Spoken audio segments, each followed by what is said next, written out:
Hello, everyone, and welcome to this conversation on the art of radical hospitality. My name is Yvonne Gentile, and I'm the Senior Director of Hospitality and Connections at the United Methodist Church of the Resurrection. I'm joined today by my friend, Debi Nixon, who's our Executive Director of ShareChurch.com and Donor Development, and by our Senior Pastor, Adam Hamilton. Debi and I both share a passion around radical hospitality, for making those people who don't feel connected to faith feel welcomed and drawn into a life of following Jesus. But we know that before people decide to connect into a church, they first have to feel like they belong. And that's where hospitality comes in. Every year, we strive to help our church get better, to improve in the ways that we demonstrate radical hospitality. And sometimes we do things really well. And on occasion, we miss the mark, we stub our toe. And we love sharing the lessons that we've learned, especially the mistakes that we've made with other churches, so that you can learn from our mistakes and learn from our successes as well.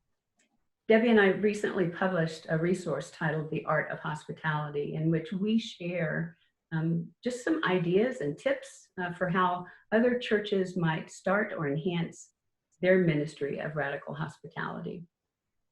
At Church of the Resurrection, this focus on hospitality as a core value started with Adam. In 19, Adam and his wife Yvonne and their 2 children planted a church in Leawood, Kansas. And in the beginning, Adam was the hospitality committee.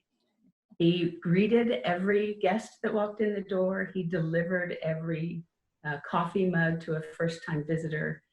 And throughout the Art of Hospitality resources, we reference his leadership in this area and are just so grateful for the ways that he has modeled hospitality and really challenged our congregation to live into this value. And we thought that you might enjoy hearing his perspective on the value of radical hospitality at Church of the Resurrection. But before we start, I'd just like to open us in prayer. Will you bow with me? God, we just pause today and praise you and give you thanks. We're grateful that you walk alongside us in challenging times and that you frequently use difficult experiences to bring new good things into the world. Right now, we're walking through a tough time, and we ask your grace and your vision as you're leading, as we seek to adapt while continuing to help people experience the love and mercy of Jesus. And it's in his name that I pray. Amen. Amen. Well, Adam, thank you for joining us for this conversation today. I'm delighted to be with you both. Thank you. You were the first one that welcomed my husband and I almost 30 years ago to Church of the Resurrection. And that sense of welcome that you gave to us out on a parking lot when we were coming to church with a bit of trepidation, again, has just changed our lives. And so we just are excited to hear from you how that value has shaped your ministry, as well as what you have seen in the ways it shaped Resurrection. And one of the things you often preach and teach us, that when we're looking to see how we should live, we look to Jesus and the way Jesus lived. And so I'm wondering, let's just start there. Can you share some of the lessons maybe that we see in Jesus and how that has shaped the way you understand hospitality? Sure. Well, first I want to say how grateful I am for both of you. And so those of you who are watching this, Yvonne and Debi are 2 of the people, when I think of hospitality and what this looks like and how it's meant to be implemented in a church, I don't know anybody who does this better than the 2 of them. And I hope if you haven't picked up their resource, you do. It's an excellent book and a series of resources to help churches be able to implement this. But so yes, Jesus is the pattern for this for us. Our aim is to incarnate or to model Jesus for other people. And when I think about Jesus, if you flip through the Gospels, especially, I think of the Gospel of Luke primarily, but really all of them capture this. Here's some examples. So Jesus is always initiating conversations. I think about, as an example, Zacchaeus, the tax collector. And so Jesus is, he's on his way to be crucified, and yet it's not like he has nothing on his mind. Huge crowd of people, and yet he notices the one guy who's shimmying up into a tree, right? Because nobody's going to let him get close to Jesus. And he walks right to the tree and he looks up and he calls him by name. And that to me is a great picture. Jesus initiates a conversation. He doesn't wait for the other person to talk to him. He's looking around, scanning the crowd all the time, seeing who's out there who's not who needs God's touch at this moment. He does that all the time in the Gospels. And then I love that he calls Zacchaeus by name.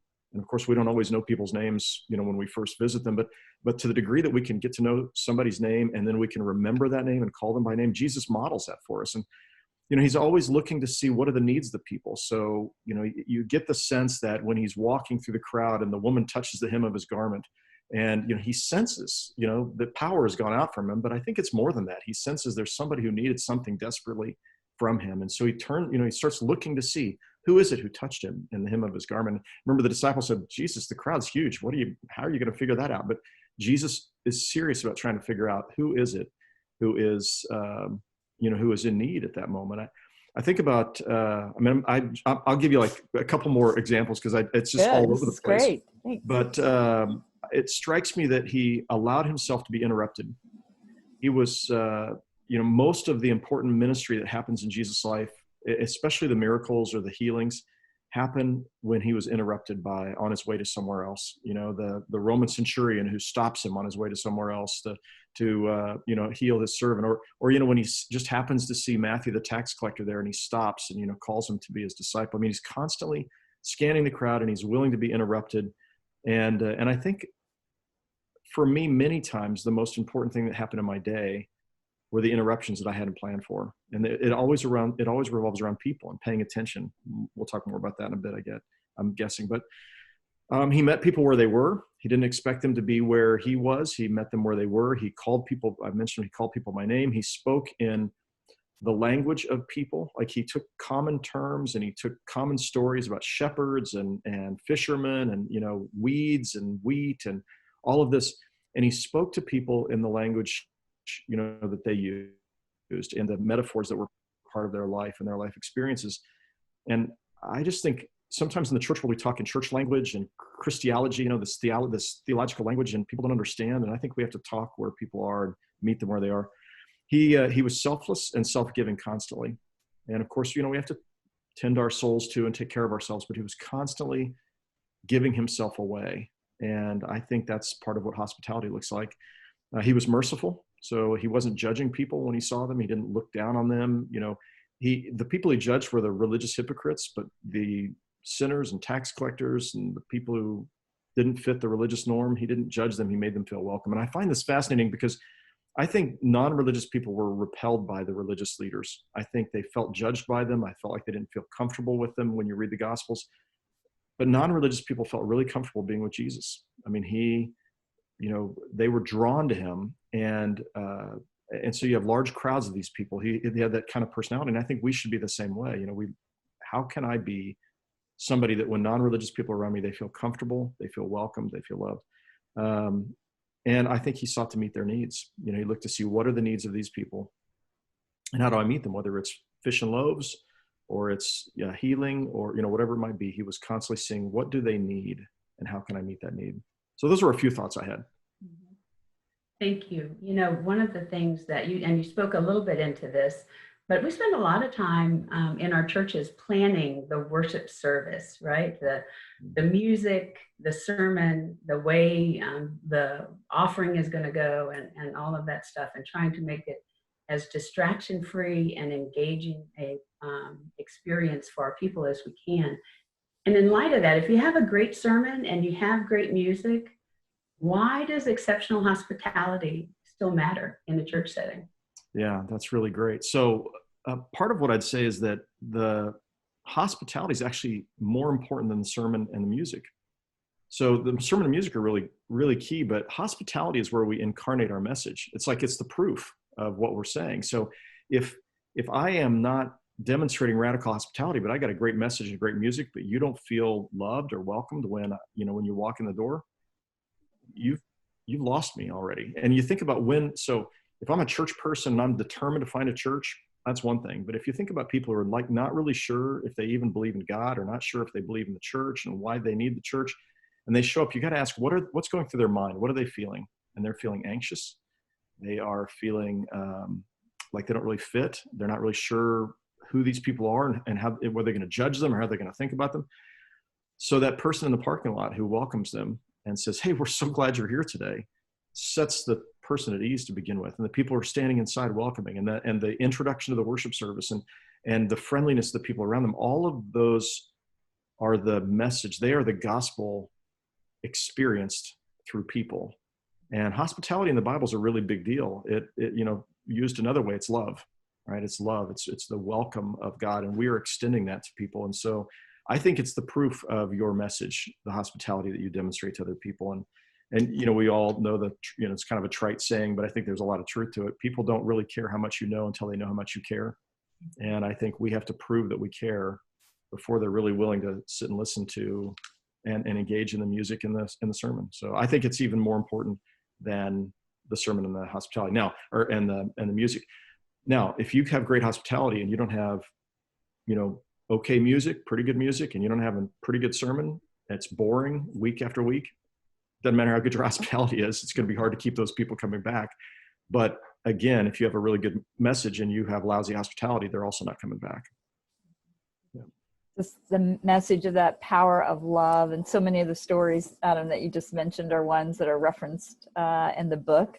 Yeah. And then how do you take those and make it practical? And it's just interesting listening to this conversation because I'm reminded that all three of us have a retail background. Yeah. Yvonne and I came out of retail before we came to work at the church, but you also spent time in retail as you were supporting yourself going through college. Yeah. So as we think about ways that we can make things practical and learn from other spheres, how did that begin to shape? What did you learn through serving other people in those environments that has shaped Resurrection? I think it's great. So I worked at Hardee's when I was in high school. I was 14 or 15. I got my first job. And I don't know, it must have been in the employee training. I'm not sure, but there was something about how you welcome the customers when they came to the cash register, and so you say, hi, welcome to Hardee's. Can I take your order today? But it was like, it wasn't just like, hey, what do you want? There was some training in just that introduction. I learned when I was in college, I was selling women's shoes at a store called Wolf Brothers. It was kind of a high-end department store. And it was, I'd been selling shoes in high school as well. When I left Hardee's, I went to sell shoes. But I learned from a woman named Pearl Golden. So Pearl was, when I was 18 or 19 years old, she seemed ancient. She'd been selling women's shoes in this shoe department forever. And it was funny. These were high-end women's shoes. These were like, $80 to $300 women's shoes. So they're very nice shoes. And Pearl didn't have a sense of fashion at all. I mean, she was a little frumpy, and she was, she didn't wear these fancy shoes that we were selling, and of course I couldn't wear the shoes.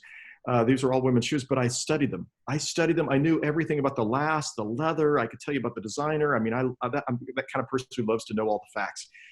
And, but we'd be selling, and like Wednesdays were her day off, and women would walk in my department and they'd say, is Pearl here?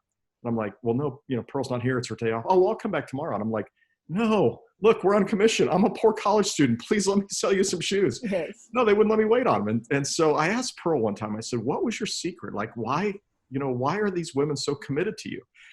And she said, I've worked here for 35 years. I think it was 35 years. And she said, after every single pair of shoes that I sell, I go back in the back room and I write a personal thank you note to the woman who bought those shoes. And I say, thank you so much for letting me wait on you and serve you. And I'm here for you. Anything I can do, I'm here to help. She didn't know about the shoes. I mean, she knew a little bit, but she didn't know much about the shoes. She wasn't a fashionista.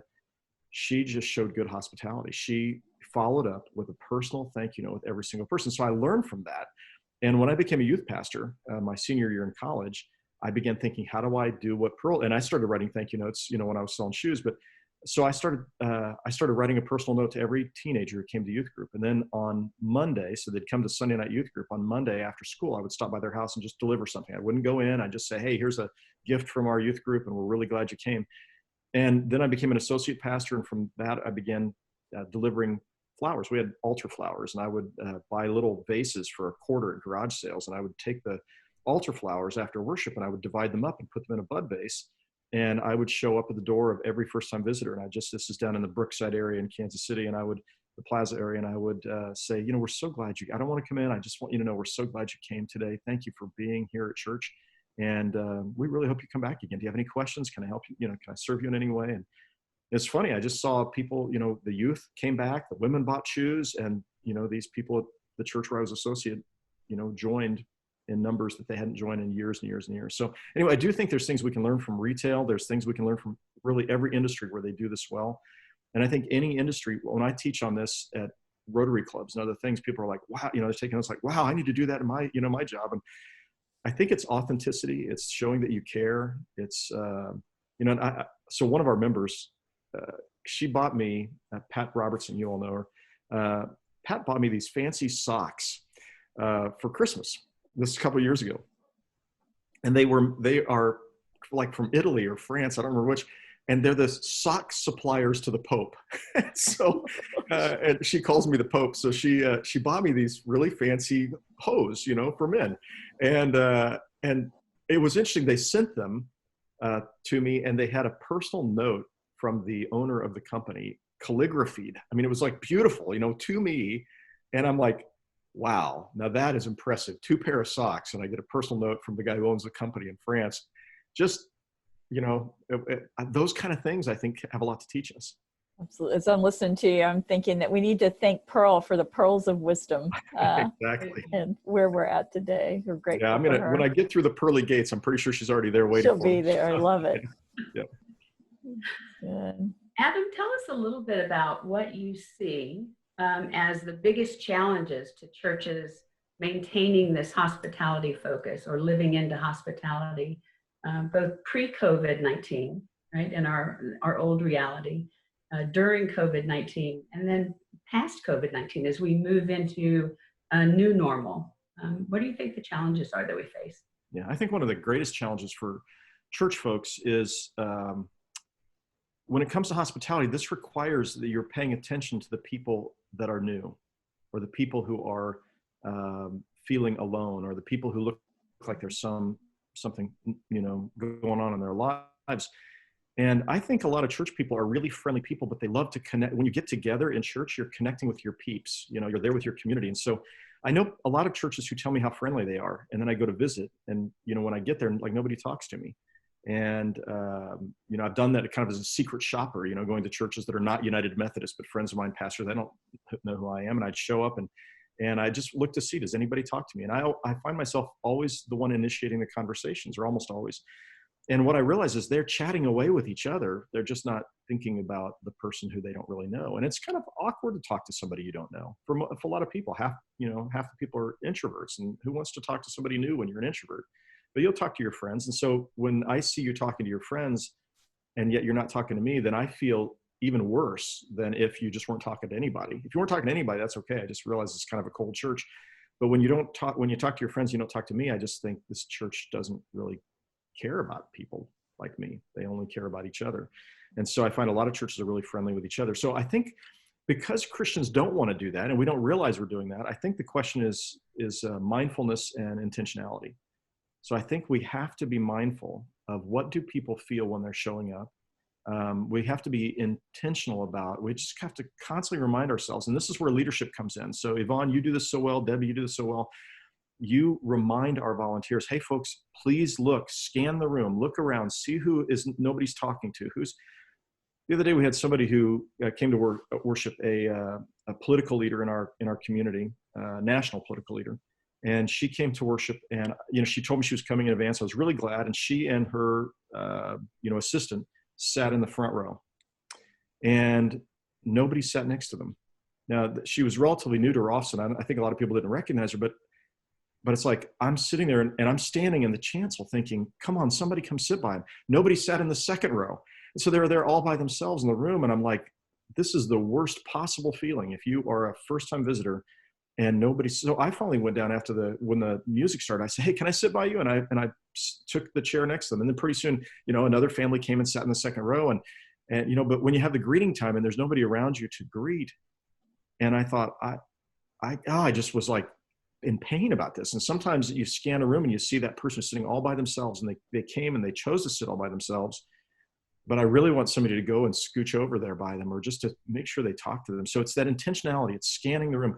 When I was a youth director, the same thing. If I had a teenager who came for the first time and maybe their parents made them come or whatever else, but I knew if nobody talked to them, they'd go back and tell their parents they weren't friendly, they don't like me, and their parents wouldn't make them come a second time.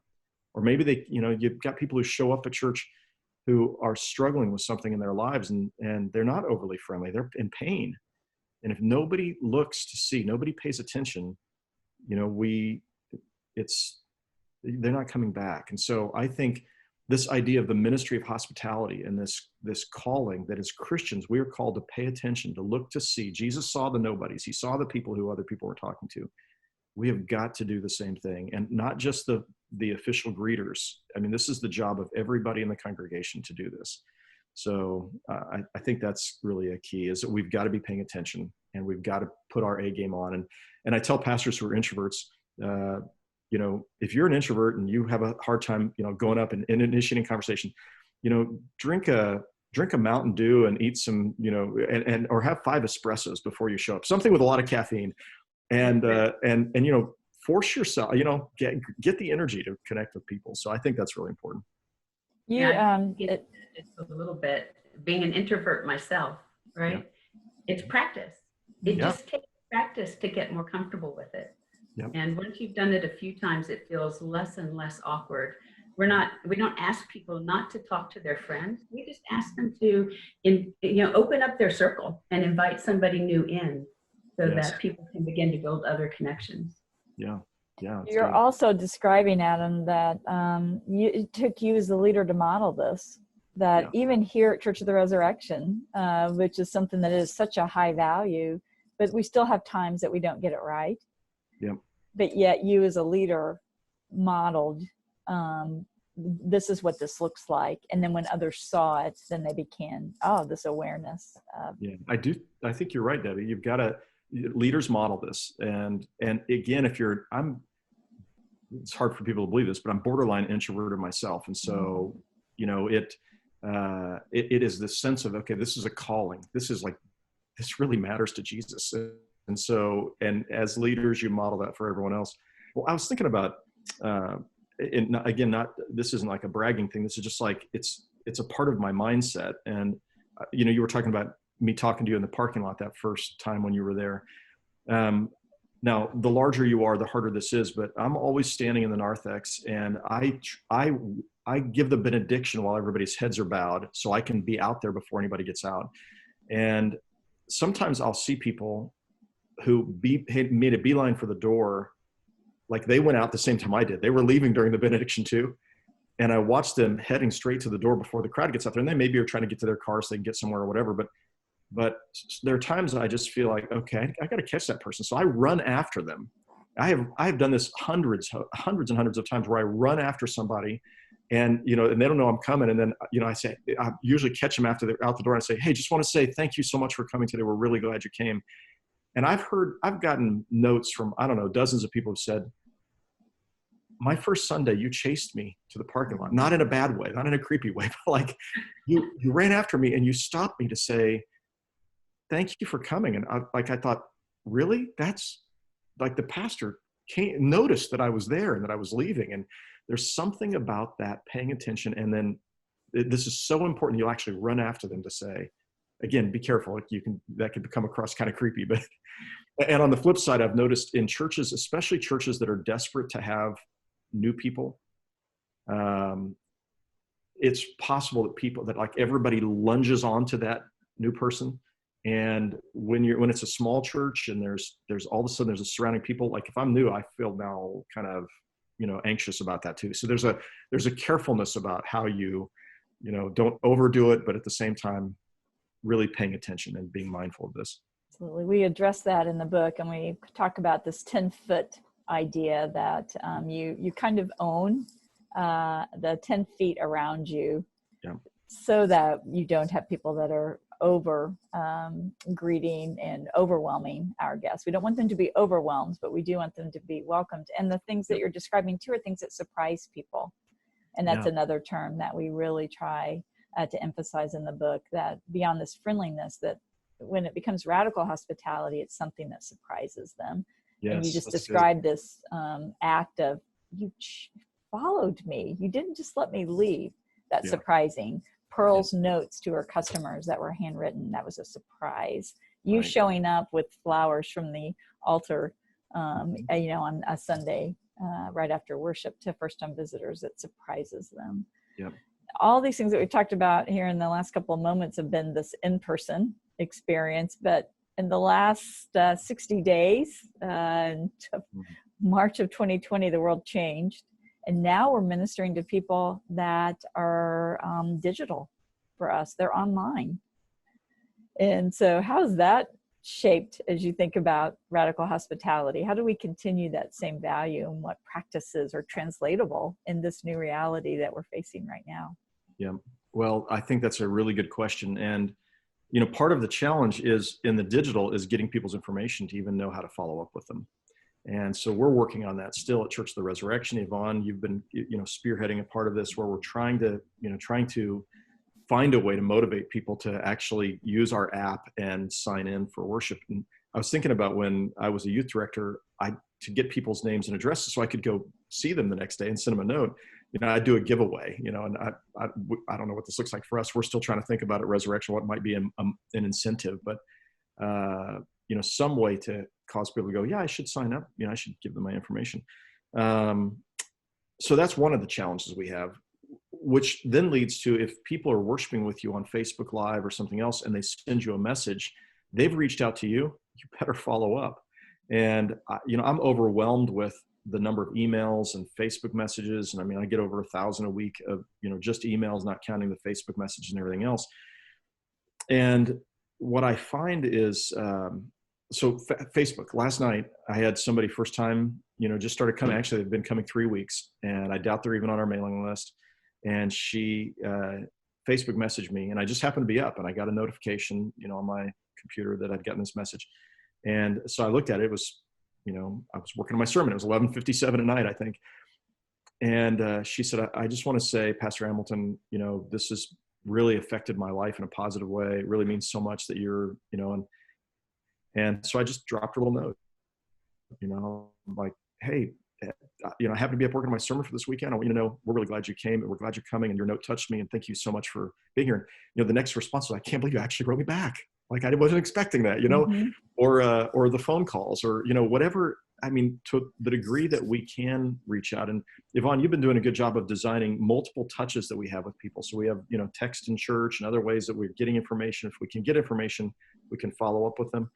I just think that, especially in this age, or in this period where we're socially distanced and isolated, that kind of touch becomes really important. You know, as a congregation, we've been writing, you know, handwritten cards to our members. We emailed every member. We phone called every member. That high touch is just really, really important. And so I think that's critical in this period of time. And it's interesting. So, you know, for young people, of course, a text is better than an email. So you got to figure out what's best for which generation. For my daughter's generation, my youngest daughter's generation, Instagram is better than Facebook. But my oldest daughter's generation, they're just like a few years apart, but Facebook is better than Instagram. And so it's figuring out what medium is going to best connect with those folks. But yeah. Yes. So as we also think about ways that we relate to people, we've been shut down. We're going to begin to start re-engaging people. We are beginning to think about reopening the church.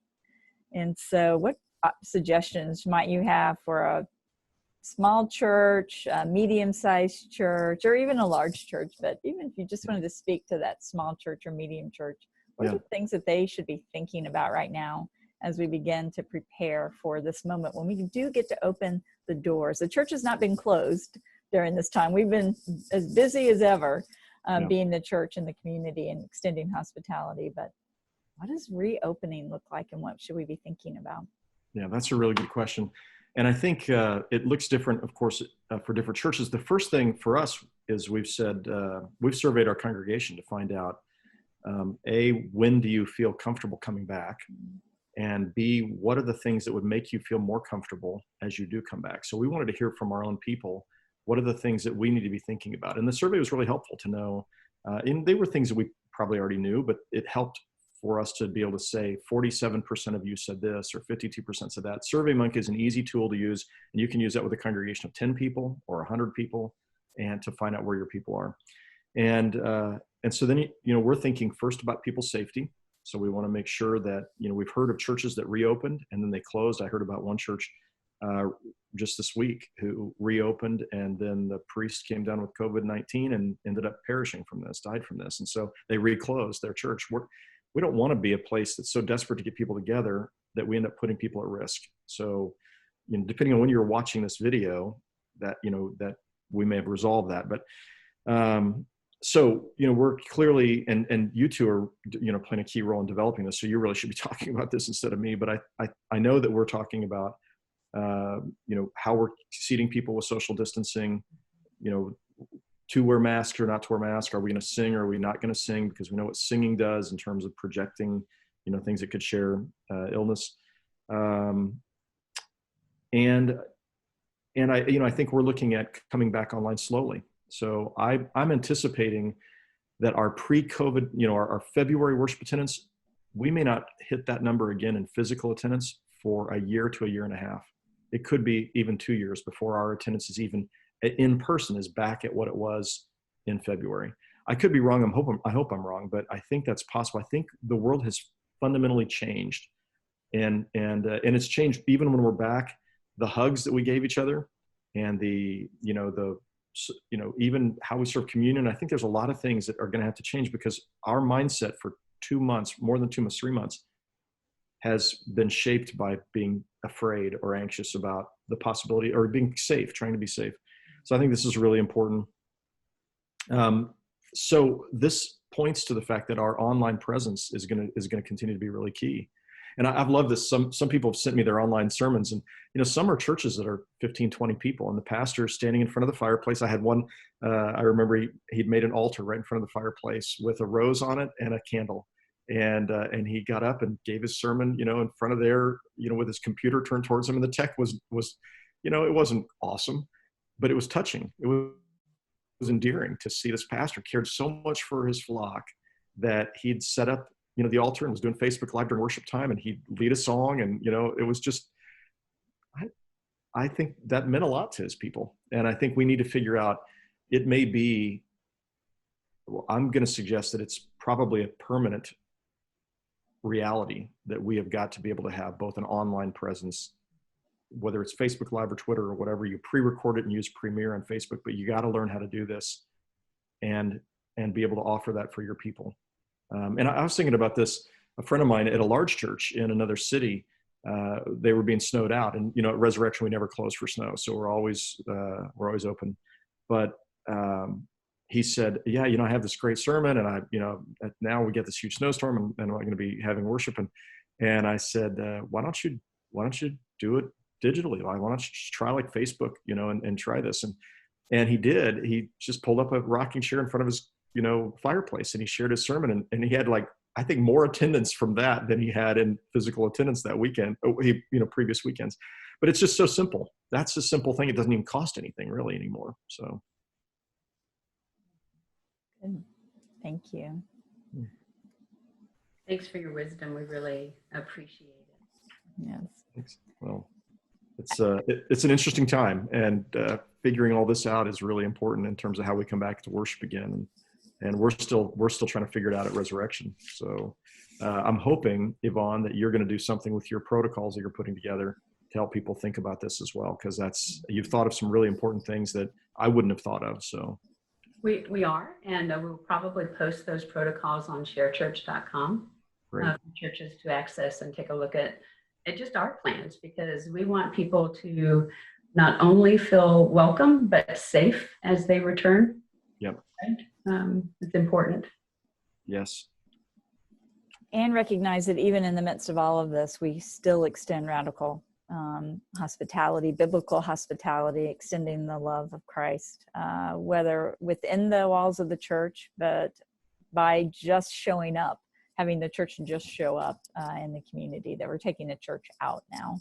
Yeah. And that's an extension of our hospitality. Too. I think that has been one of the biggest learnings, and it's not a brand new learning, something that we didn't know before, but there's a new realization that the church was never the building. It was never the building, it's the people. And so we had to shift all of our follow-up processes to digital processes. And what we found is that people respond in a much greater rate than they did when we were following up in more analog kind of ways. And it's just helped us build relationships in a time when we thought maybe we wouldn't be able to. Right. I agree. It has been cool. You know, we used to have a sign around the church that talked about when the building burns down and the preacher leaves town, what you have left is the church.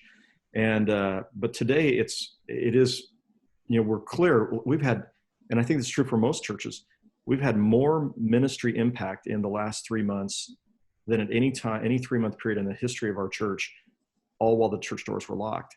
And so what we've done is what you just described. We've taken the church out into the world, which is what, you know, we've always done that, but we've done that in much bigger and broader ways. We've tried to say yes to every opportunity we have. So I think about this this week. Debi, you forwarded this to me, but the funeral or the cemetery that wasn't able to put flags out because the Boy Scouts who normally did it weren't allowed to do it because of COVID-19. And so, you know, they contacted the church, and, you know, the answer was, yes, we'll find a way to do it. And I love that. That sense of our answer. You know, we've all seen the credit card commercials, you know, where you can use your miles to fly somewhere, and you have to call somebody, and the guy's answer is, you know, what about this date? No. What about that date? No. That's what a lot of churches sound like to people who are asking, you know, could you help us with something? Well, we wish we could, but we can't, or we have a policy or this or that. And I think what we've tried to do as much as possible is to figure out how to say yes. And so in that case, there were 1,300 flags that needed to be placed. And people had to walk through a huge cemetery, all the way through the cemetery, finding every marker, every tombstone with the veteran sign on it, and plant a flag. They spent 2 hours doing that. But, you know, I think there was like 15 people who were out doing it, and they had joy doing it. And it gave the church a chance to be the church for, you know, and I don't know, people won't know necessarily that Church of the Resurrection did that, but the people who work at the cemetery know it. And, you know, delivering meals to hospitals, or, you know, I mean, we've done 1,000 things, making up hand sanitizer, or providing food for the food pantries. And we've increased all of those efforts, and it's allowed our members to feel like, instead of being afraid, they're focused on doing something good for other people. And all of a sudden you find there's more joy, and we are out there in the community. And I was at the pharmacist the other day, and talking to the manager, and he said, man, I've seen your signs. We put up these signs, you know, thanking people. I've seen your signs everywhere. Like, that's just so awesome what you guys are doing.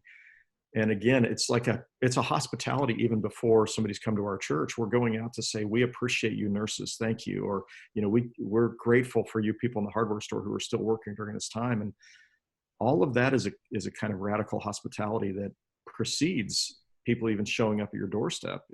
And we've tried to do that a lot, giving cookies to, you know, at different things, and just constantly looking at how can we bless our neighbors. And that is radical hospitality that precedes a visit to the church and leaves an impression. You know, it's salt and light in the community. And I am proud of our folks who do that. Absolutely. Well, Adam, Yvonne, and I want to thank you for your time today, and thanks for being a part of this conversation. And we hope that you've enjoyed our conversation today as well. Yvonne and I have written a book. It's called The Art of Hospitality. There are several components to the book. The first one is a program book, and much of the conversation that we had today happens to be in the book, where we talk about some of the stories that Adam shared. We give practical examples. We share stories from our congregants' experience, from the community experience. And it's a program book meant for you as a church leader to be able to share with your teams of leaders, to read for just ideas and inspiration, particularly now as you're kind of in this mode to be thinking about, okay, what do we need to do so that our church has the highest value of hospitality when we reopen the doors? Sometimes we just need to know how to get started too. And so there's an implementation guide that accompanies the book. It's meant just to give you discussion questions and some recommended next steps that you can take those principles that we've talked about today and make them contextual for your own community and your own experience. And then finally, as you begin to have this value that becomes such a part of the heart of your volunteers, we have also created a companion piece, a small group piece, that our hope is that your entire congregation would go through, whether it's a 3-week sermon series, and then every small group is reading this book together, so that we all are able to model and extend radical hospitality in a way that demonstrates the love of Christ. And this is what our church becomes known for out in the community. Interestingly, our book was printed and released. You can during COVID-19. And so we recognize that, as we've discussed today, we're going to have to adjust ourselves some of these principles and practices that we've talked about. And so Yvonne and I are going to be leading really short webinars over the next couple of months. They'll be posted on amplifymedia.com as well as sharechurch.com. And you can take advantage of those there. You can purchase the book at Amazon, at cokesbury.com, as well as any other places that Christian books are sold. And so it's our hope that the resource is a blessing to you. And with that, Adam, we just would love to see if you would close us out in prayer today. I would love to. And neither of you have asked me to say this, but I have read this book. It is the best book on hospitality that I have ever read. And not just in the church world, outside of the church world. So, I've recommended on Twitter and Facebook that business people should get this and take a look at it and see what it might say in their business world. When I talk about this to business people, they're always like, wow, that's really important. And I think this book would be a great asset.